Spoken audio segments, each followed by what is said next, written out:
Hi, everyone. This is Kat Corchado from Sisters in Service. Today's interview is Melissa Washington, CEO of the Women Veterans Alliance and a powerhouse when it comes to connecting women veterans. You may already know her, so I hope you'll tune in. At the same time, I want to thank you for listening and hope that if you like what you hear, you will hit the subscribe button and forward this podcast to someone that could benefit from it. Okay, on to the interview.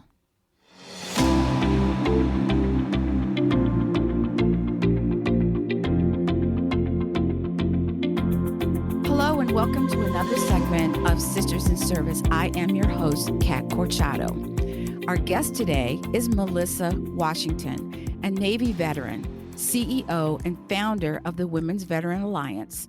She is an entrepreneur, speaker, author, and award winner who is connected to women veterans across the nation. She comes from a long line of veterans in her family, to include her husband, a Marine veteran who served in combat in Desert Shield, Desert Storm, and Operation Iraqi Freedom. Her father, who is a Vietnam veteran, is a Bronze Star recipient, and her grandfather is a World War II Army Air Corps/Air Force veteran who flew 37 missions over Germany. He is also the recipient of the Bronze Star and the Air Medal.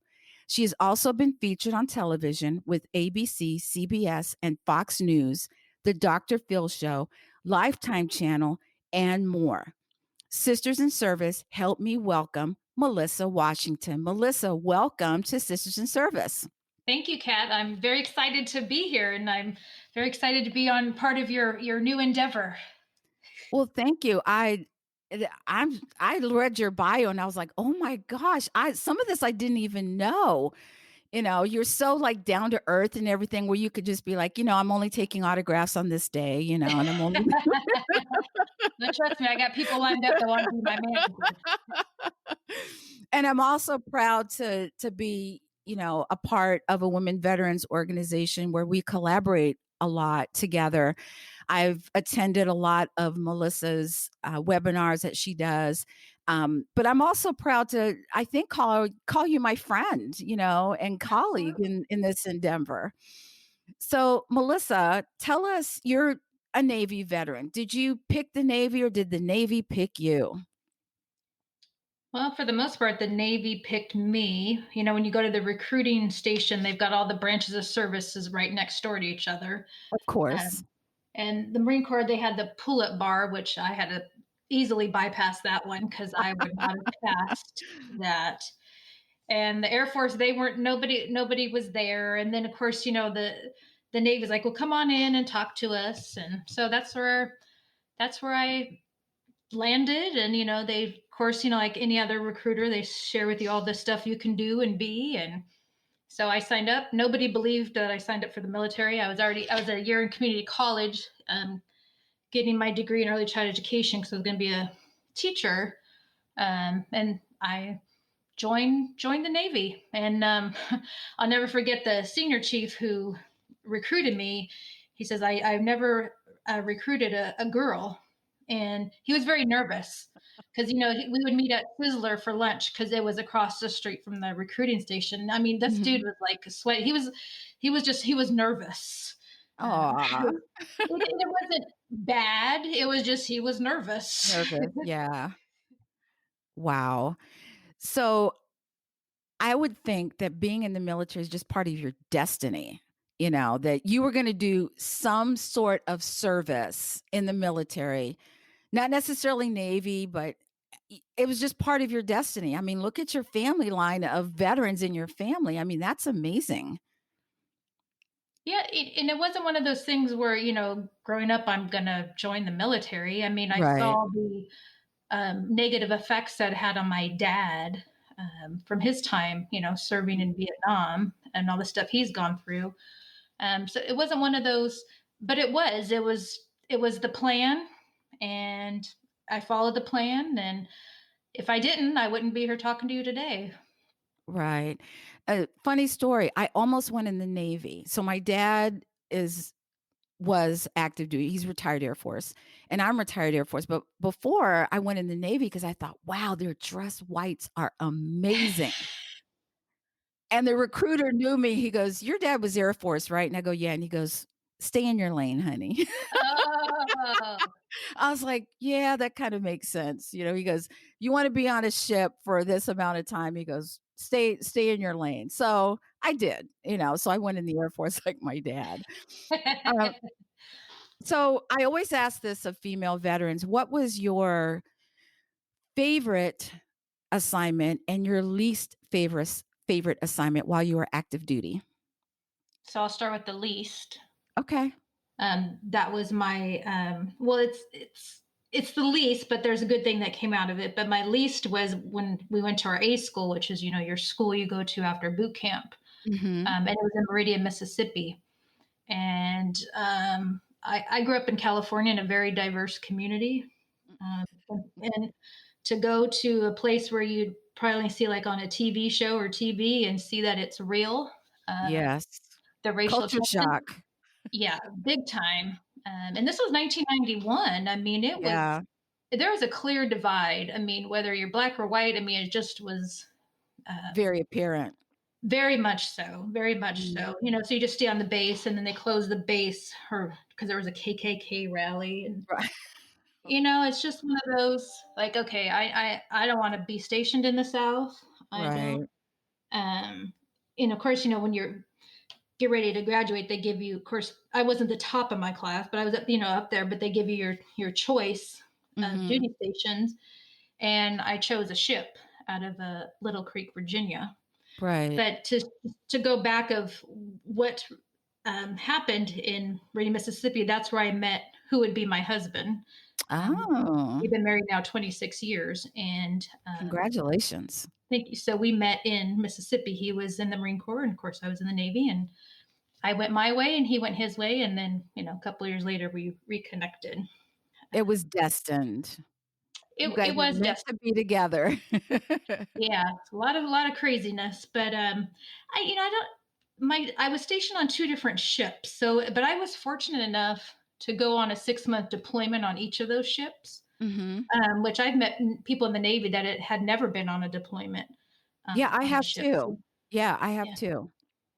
and it was real funny because this one guy, I was on a panel a few years ago, and this one guy, he had just retired from the Navy, and he was kind of cocky, blah blah blah, and he was so he everybody's introducing themselves, so he introduces himself before I do, and he retired without even seeing being on a ship. I mean, he went on it, but not stationed on a ship. And Yeah. so then I got to go. I'm like, well, let me spread some sea salt on you.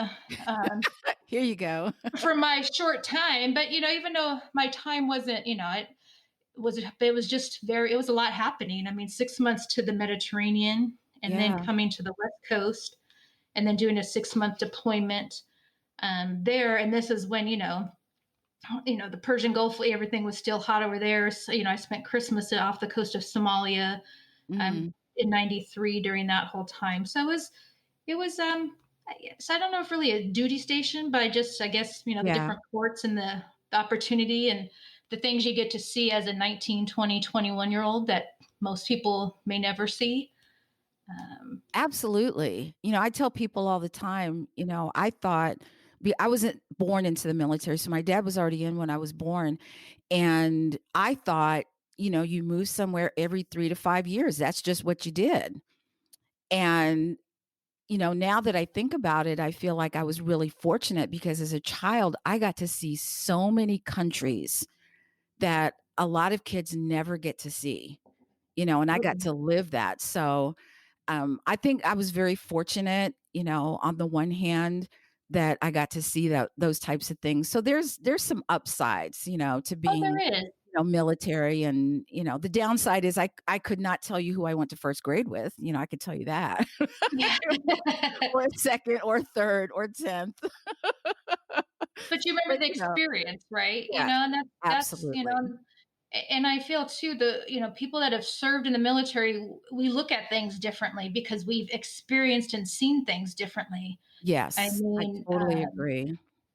who would think you'd be on the deck of a ship, just such a young age, and having access to weapons or shooting off the um, the and I'm drawing a blank, but we do stuff out at sea and stuff, and it's just Yeah, it's it's such a different culture, and that's why people that have never served will never understand that exactly. culture that we have, regardless of what branch, because you come embedded in that culture, Right. uh, and it's different. That's just the way it is, and I don't. I think people try to relate to us, but they can't because they haven't They experienced, haven't experienced it. Exactly. right? I It's totally understand that, yes. and so that but it's again, it's I had a positive experience um, Mhm. in the military.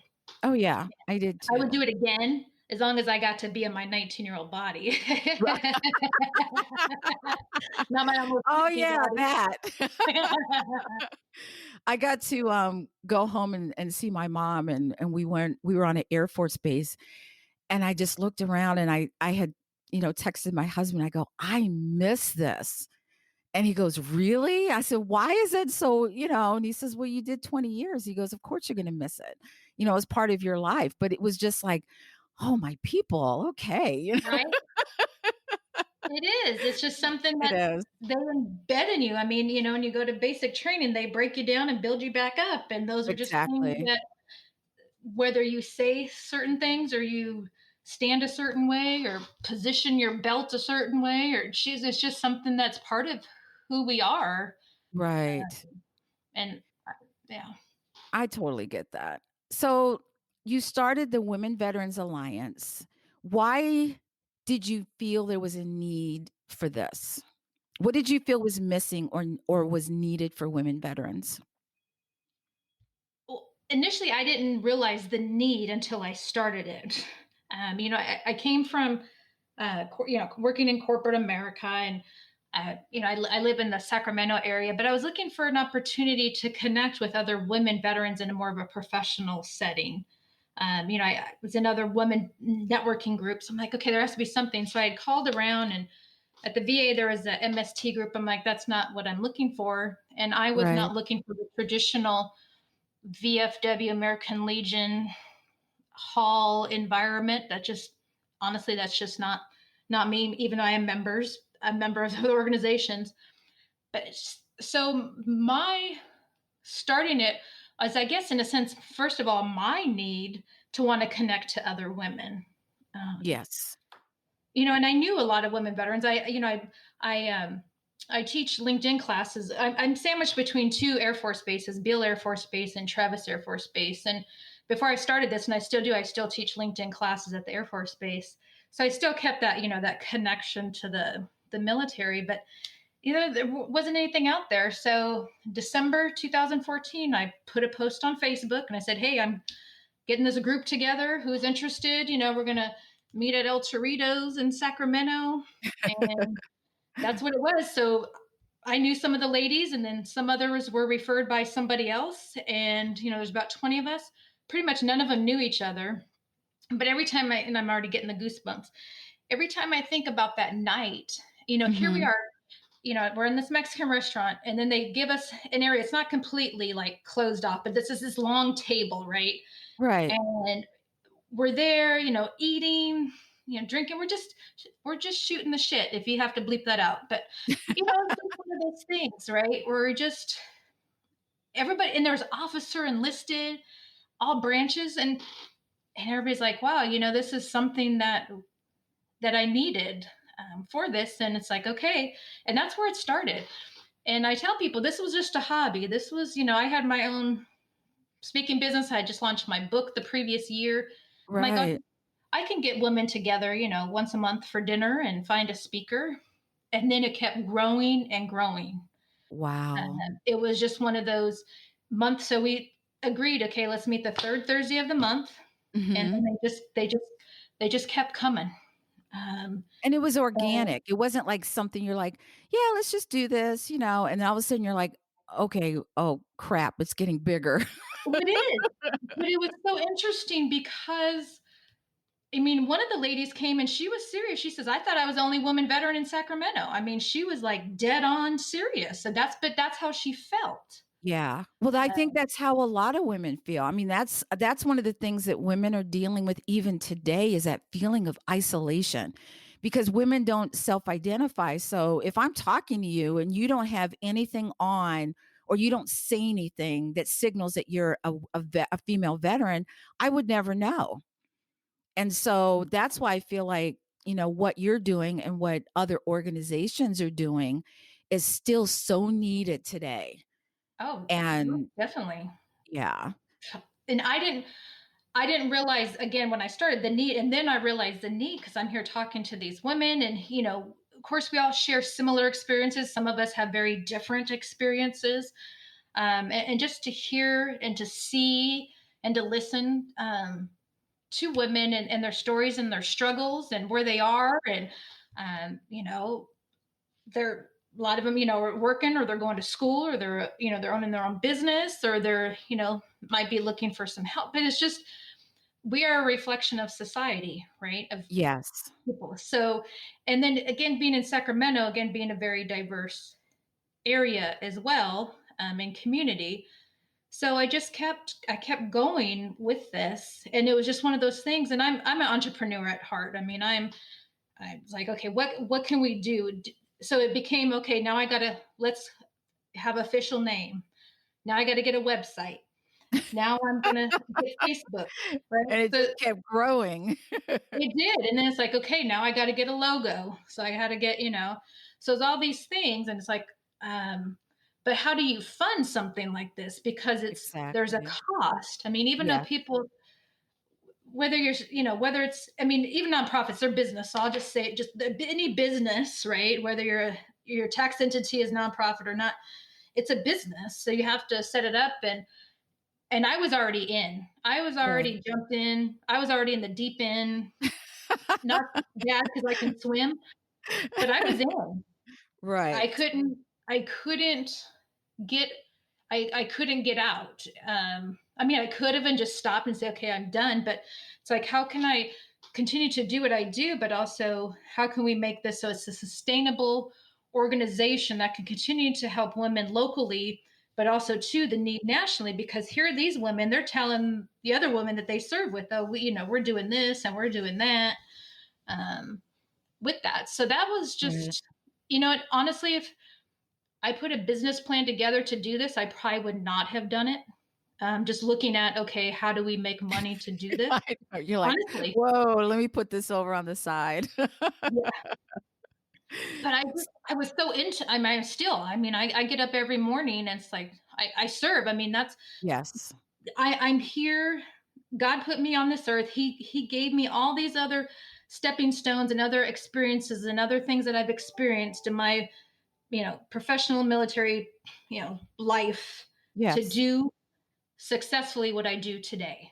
Right. Because had I not had those experiences or those people that I've been connected to, I wouldn't be as Would be no successful. Women Veterans Alliance. Yeah, There wouldn't be absolutely. one. I've started other networking groups before, so I knew that. But this is this is a niche. This is a niche market, Yes. right? So we're Yes. like, how do you cater to a niche market? And one of the things too is in the beginning is people were trying to define my organization for me. Mhm. So and what I mean by that is where they want you to be like everything, right? They want you to solve Right. women veteran homelessness. They want you to solve military sexual trauma. They want you to, they want you to find, lower the unemployment rate for women veterans. It's just, It's a lot. there It's is, a it's like, lot. Yeah. I can't, I don't say I can't do that, but that's not, I need to stay in my lane, right? I need to just focus. What do I do well?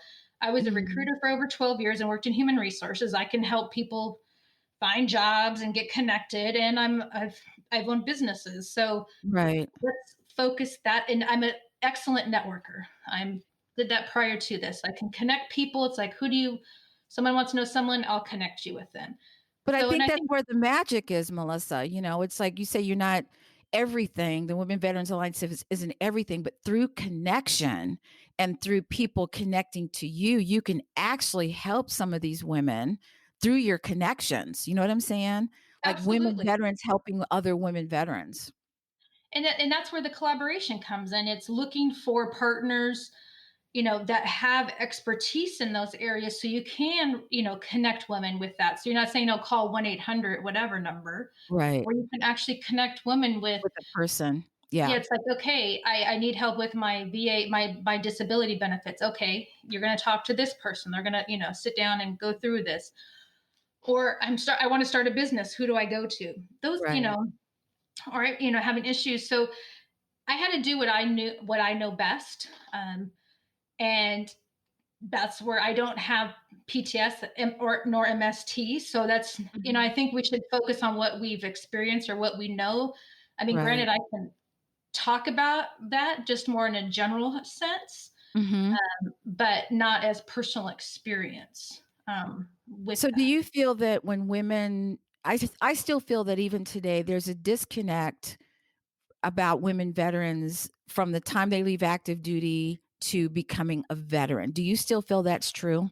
Yeah, even when I got out of the military, I didn't consider myself a veteran. My dad was a veteran. He was in Vietnam. Those are Right. veterans. The guys with the ball cap. That wasn't me. But also, my situation was a little unique. I literally walked off the ship. 30 days later, I married my husband, and then 30 days later, he deployed. I mean, that's the beginning of our marriage, was a 6-month deployment. Um, which, I trust me, I'm probably one of the few wives who enjoyed his deployments. Yeah. I just, I just get stuff done. Um, So where do you see the Women Veterans Alliance 3 to 5 years from now? that's a good question. I mean, if you would have asked me this 5 years ago, I wouldn't even say where we're at right now. Right. I mean, a lot of it has to do with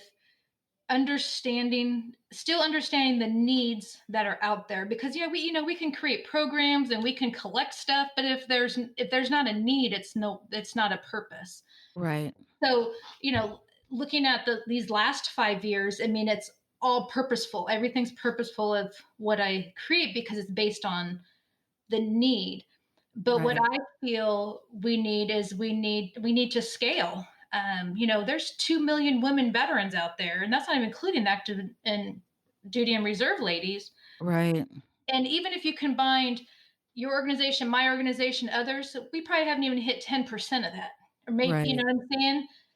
So how can we get to scale to where we become that name, or just it doesn't even have to be my organization, but how can women veterans be on the top of that list when you do want to connect with women? So that's my biggest thing, is maybe we become a household name, or we just become known in our community, but we also need to be known outside of our community. um, Absolutely. I totally with agree that, with that. because Yes.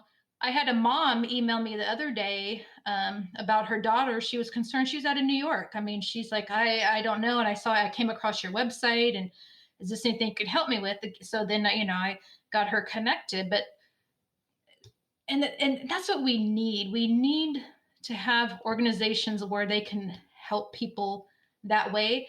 Because, and what I found, again, always listening to other people's, what they're talking about, or when I'm at different events and we may have a table, and you have other groups there, you Mhm. know if you ask just the average civilian, oh, I'm a veteran, I need help, they'll say, what do they say? Go to the VA.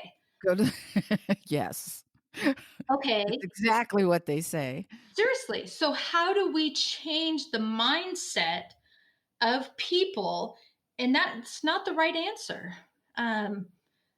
It's like, how do where do, or they might say, go to your VFW post. I'm sorry, but if I call over there, a lot of times they're referring people over to us. Um, Exactly. I think too is, when I first moved to North Carolina and I started to get really knee deep in veterans organizations, and the majority of them were men. yeah, I mean, I was maybe one of maybe 2 or 3 women that were attending these luncheons and coffees and stuff, and I'm like, "Okay, this isn't working no, at all." and it's So, I not. totally get that, yes. And we need to be part of these organizations. Don't get me wrong, we do need to be part, but they need to be accepting, and they need to be understanding that things need to change. And that also becomes when you're want to, post 9/11 vets is having, Mhm. opportunity. And I mean, honestly, and I've been to a lot of them. Some of them are just literally dying out, and they're Yeah. old. And the VFW, they had a state commanders conference in California a few years ago, and they invited me to speak, which I was very surprised. Um, so here I am standing up there looking at, maybe there was 4 women in there, maybe several people of color, and they're all just a bunch of old white dudes. Yeah. And many of them were kind of asleep when I was talking. So I had to hit Yeah. the podium, you know, Wake to up. kind of because to me, that means that says a lot right there. If you're representing your post or your area there, and there should have been a line of men after, because I always stay after. I speak, and I Mhm. always make sure I do that, or either I come early or stay Yeah. after. There To should have answer been a line questions. of men saying, you know what? How can you help us get more women into our post? Right. You know what I found was interesting is I was, when I was doing a lot of research about, women veterans and the things that how they're slipping through the cracks, et cetera. And I was talking to a male veteran and I said, "Hey, did you realize that women veterans are, and I was going through this list. And he said, "No, I had no idea that was happening." And I'm like, "How is that even possible?" We're both veterans, but you guys don't even know what's happening with your sister veterans. Yeah. And I don't know whether it's just a lack of knowledge or they just don't want to know. I I think a lot of it is they don't want to know, or they're just not in that space, right? So it's Right. just, and I'll even talk to some women veterans who have no idea who Vanessa Gillian is because they're just not in that In space. that space, yeah.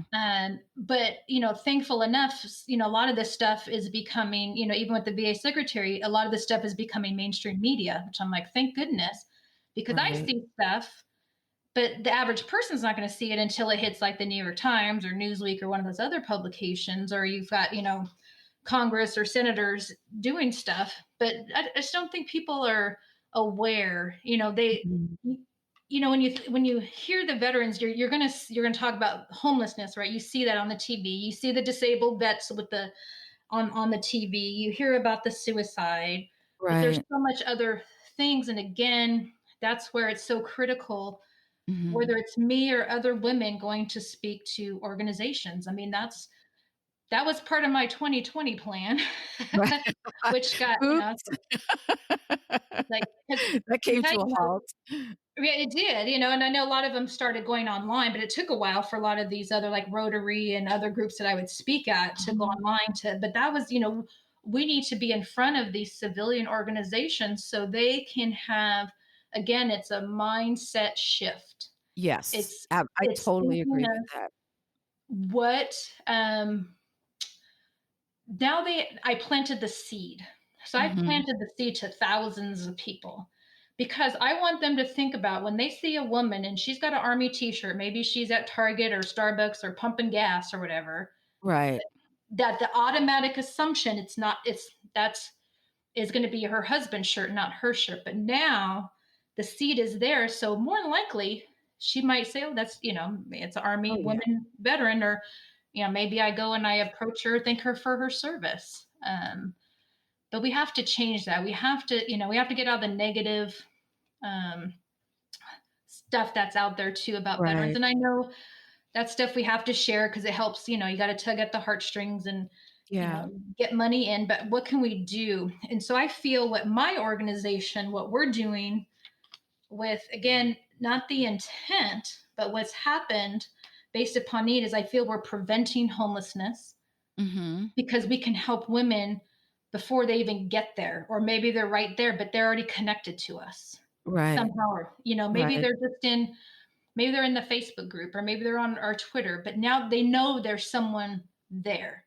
Of course Right. it's up to them to reach out, but if we can prevent that from happening, if we can prevent some one woman from killing herself, if we Right. can I feel woman veterinary and woven as well, you're giving women hope regardless of what the program is. There's that hope. There's that hope, yeah. Well, I know one of the things that stood out for me when I was reading your bio is that you had collaborated with the James R. Morrison Photography for the What Does a Woman Veteran Look Like project. And the reason that stood out to me is because more and more women are being told by others that they don't look like a veteran. Yeah. Which sounds totally ridiculous, doesn't it? It's like, I don't know. What do you mean? I don't understand. But tell us how that collaboration came about. Absolutely. So I've known James and Mara, his wife, for prior to me even starting the organization. And we were at lunch. I mean, this is actually the first year that I started, and we were having a conversation because people have asked me again, when I go to speak, well, what does a woman veteran look like? Well, you know what? She looks like me. She could look like her. The my dad's like the poster child for Vietnam vet. I mean, he wears that hat every place he goes. Yeah. But that's what, if you look at my husband, you look at him, you're like, oh, he served in, don't call him a soldier, because then he gets very offended. He called her a soldier. But he has that look. I mean, the haircut, his different Yeah. demeanor. But what are we supposed? We don't all look like Demi Moore and GI Jane, right? Oh, yeah. Absolutely. So that's the thing. Again, that's why we have to change that narrative in the way people look at us, because they don't take us seriously. Just like I had a friend of mine, retired Marine. She got challenged in a job interview. He said, "You didn't serve in the Marine Corps." And I'm sure this Oh happens my more often than not, gosh. where our time in the service is being challenged. Yeah. That's such a Um, slap in the face too. it is, and Slap. especially if they didn't serve. I That's even know. more, You're like, wait right? a minute, what? 'Cause that was my first thing. Did you serve? Um, so we are talking about that, and he's a photographer, and he has his photography business, and he said, well, what if we photograph these women, but more so, what if we create these portraits of Mhm. women? So it's not just, hey, here's the background, and we're gonna snap your picture. And Yes. so he created, if you've seen them, they're portraits. They're taking their current, wherever they work, or whatever they're passionate about, their kids, their time in service, and they incorporated all these things into these portraits. But also, the women got to tell their stories. Yes. And so that was initially started just as a portrait display, then became a book. So we now have two books. There's there so far 20 women in these two books. And of course, with 2020, our plan was to photograph 10 more women. And we had them all lined up. We had to push that back till next year because we want to get the 30 and make it into one book. And just making sure we're showing the diversity of women. So that portrait display, I mean, it's been on different colleges. Last November, for 2 weeks, it sat in the Sacramento City Hall Rotunda. And what Wow. was really cool about that is one of the kids, of the mom that was in there, they had a field trip. So he got to show all the kids in his class his mom, because her picture Nice. was there. Oh, that's amazing. I love that. So it's just impactful. We were at the state fair last year, and had different displays, and we had some of the women that were featured in there to be able to talk. So here's somebody, they're standing there reading the story, and then they look the picture, and then here's the real person.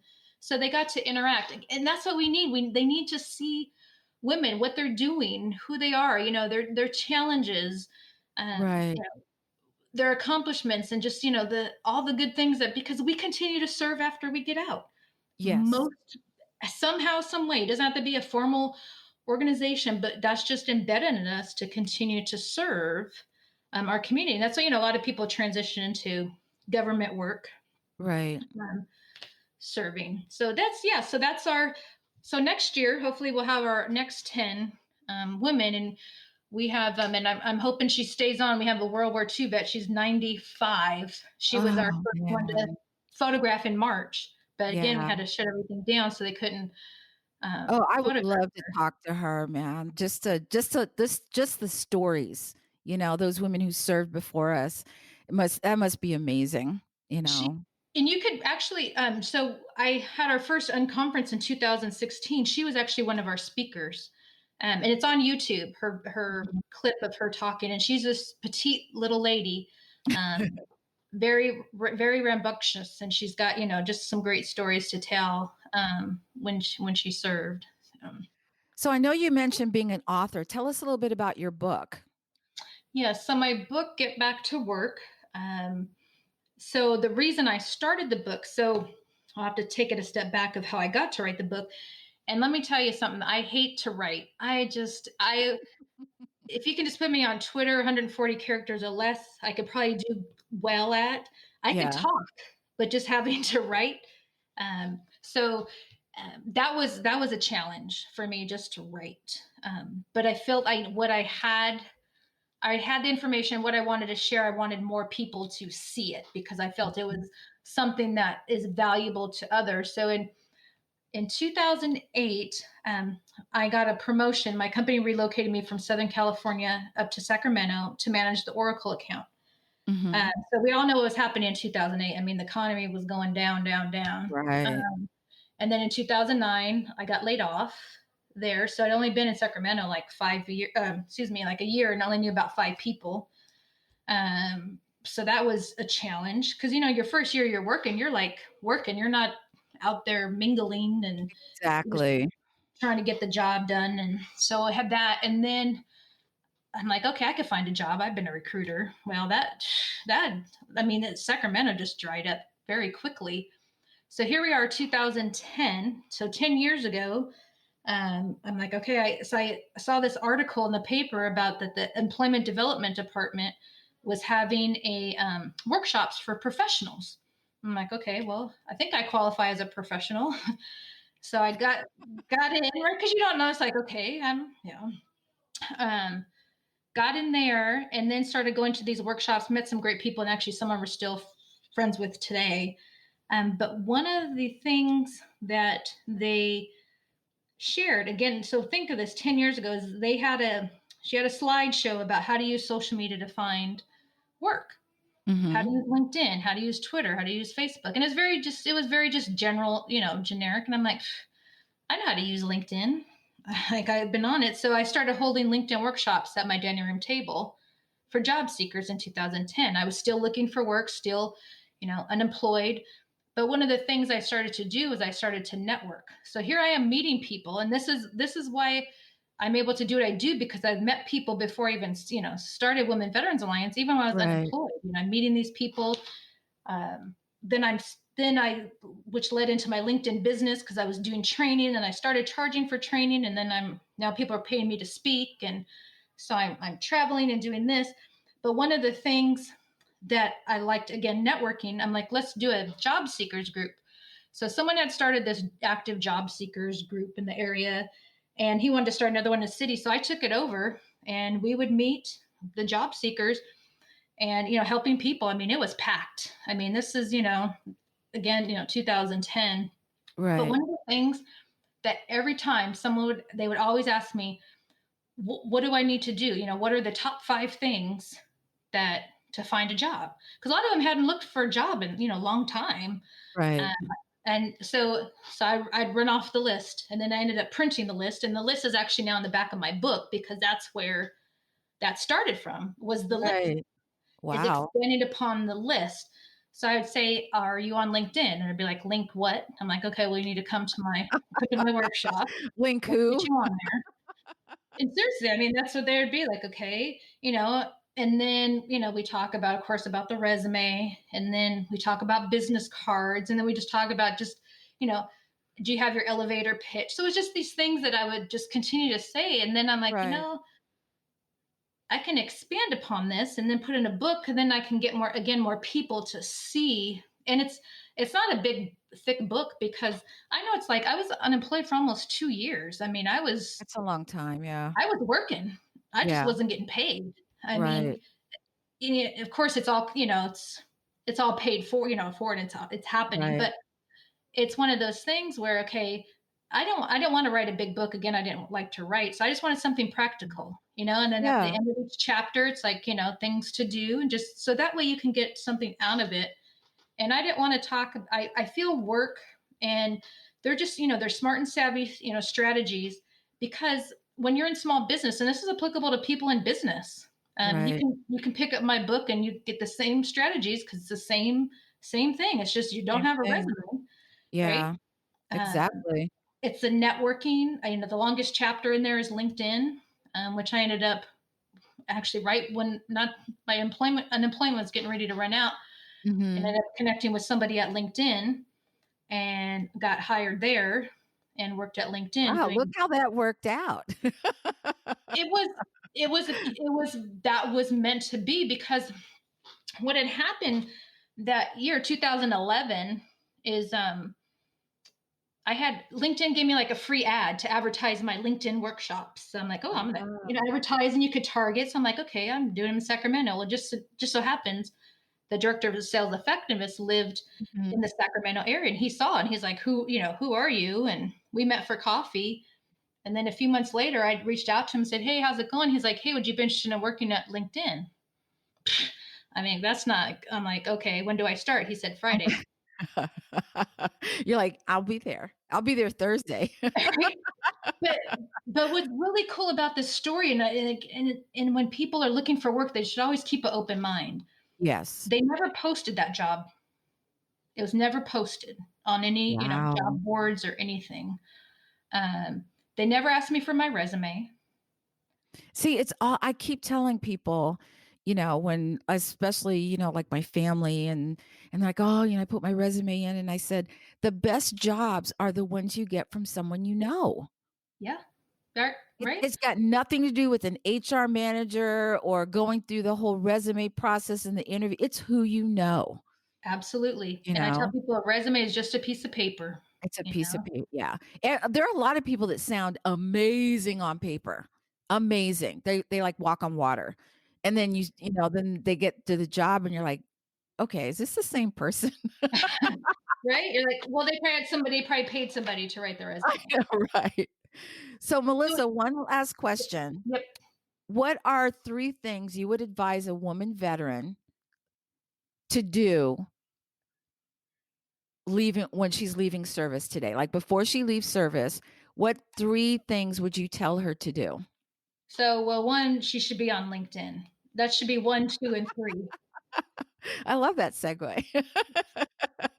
Seriously, she should have her Okay. profile out there, right? And have it Mhm. ready for the job that she's looking for and have, all of her keywords in there, have her professional photo, not her photo in uniform. Right, Start connecting with people. And people say, oh, I don't know who to connect to. Well, connect with people you work with. If you have vendors or contractors that you might work with, on the base or family members, because you never know who, Uncle Joe might know, even though Uncle Joe may not be working, but he might know someone. So start making those connections with people right, and then get in these different Facebook groups.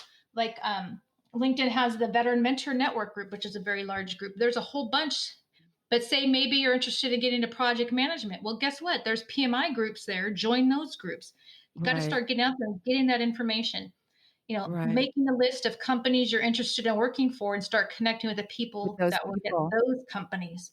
Do it That's all not the before you first get time I've heard that, or the second or the fifth. So, that's legit, It's it's and getting in those circles and letting people know who you are. well, and then LinkedIn offers a free version. You get the premium. So you can subscribe to the the upgrades. So you're going to get all the Right. extra premium features on there. Mm, That's to me, that's just like key because also too, you connect with people. Even it helps with relocation. You could say, okay, I'm getting out of military in Texas and I'm moving to to Iowa or something. Well, you know what? Facebook can help you to people, but also on LinkedIn, you can say, hey, I'm right. relocating to Iowa. Does anybody know any businesses or people or I'm looking for opportunity. And it's I tell people it's not like you're looking for a job, but you're looking for those connections Right. there. So that's my one, two, three. So, where can people find you? Where can they find out more information about the Women Veterans Alliance if they want to look it up? Can you give us some Yeah. contact info? Absolutely. So we are on all social media platforms: Facebook, LinkedIn, Twitter, Pinterest, Instagram. We're on all of them. YouTube, you can subscribe to our YouTube channel. And honestly, I just tell people just Google Women Veterans Alliance. I 100% guarantee it will pop up. Yeah. Um, Yes, it will. or Google my I've done name. it. Google my name. I'm the blonde. If you see it in different pictures, but yes. Google Well, is your friend. Well, Melissa, thank you so much for being You're a welcome. part of our show today. And I so appreciate your time. I hope that everyone listening got some information that they can use, especially about LinkedIn. And if you have any questions, please feel free to reach out to Melissa and Women Veterans Alliance. So thank you so much for listening. Until next time, please take care of each other and we'll speak again soon. I hope you will join us again on February 9th, where I will have as my guest Dr. Ann James, female veteran and finance guru who paid her way out of $24,000 worth of debt. Find out how she did it and her tips on how you can do it also. In the meantime, please stay safe and take care of each other. Until next time.